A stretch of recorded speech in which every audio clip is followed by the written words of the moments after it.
Jeremy Oliver standing here at Neighbourhood Wine in Fitzroy North, clutching a bottle of a wine I've tasted before and very much love. It's from Altera Terra. It's called Fidelis. It's a Shiraz, Dougie. It's one of your Shirazes. And I'll get the vintage right this time. It's 2022. It is. And which Richie Benno would love saying. Tell us the story of Fidelis. Where's this from? Because, Doug is a bit of a blender and loves the chance to put, rather surprising different parcels of wine together to achieve amazing results. So we created Fidelis back in 21 when we realised that the vintage from Canberra was not that strong because of the weather.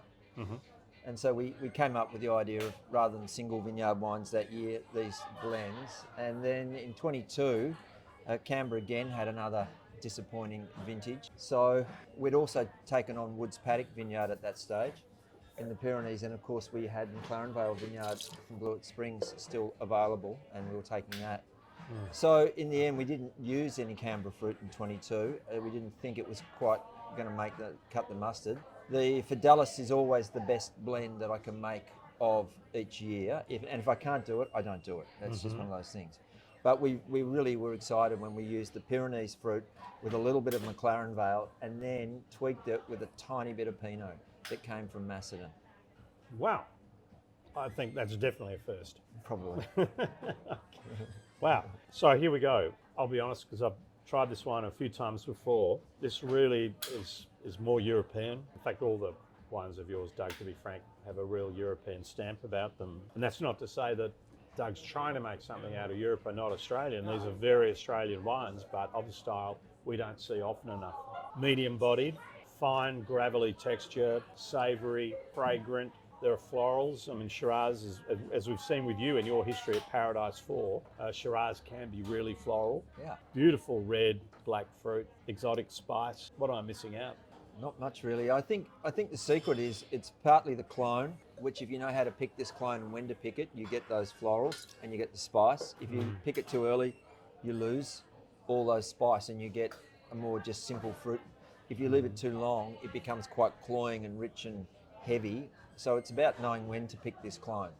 And this clone is off the Woods Paddock Vineyard is my favourite, PT23, which a lot of people, don't like, but if you know how to use it, and I used it at Paradise 4, then it's an exciting clone. I mean, there are other great Shiraz clones too, but I love the spice and the way that this clone can change depending on when you pick it, in terms of the characters and qualities it brings. Well, you obviously got this at a sweet spot because there's juiciness and flesh and perfume and intensity and focus.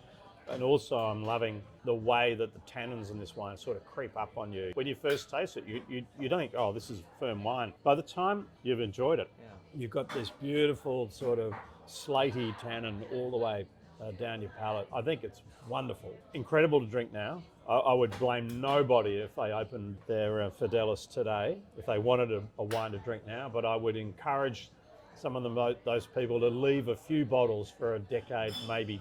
If they can stretch it to 15 or 20 years, they'll have an absolute treasure on their hands. Yeah, they certainly will. I think with that tannin structure, and also they're not high alcohol wines. The Pyrenees Shiraz its finished alcohol is 12.8.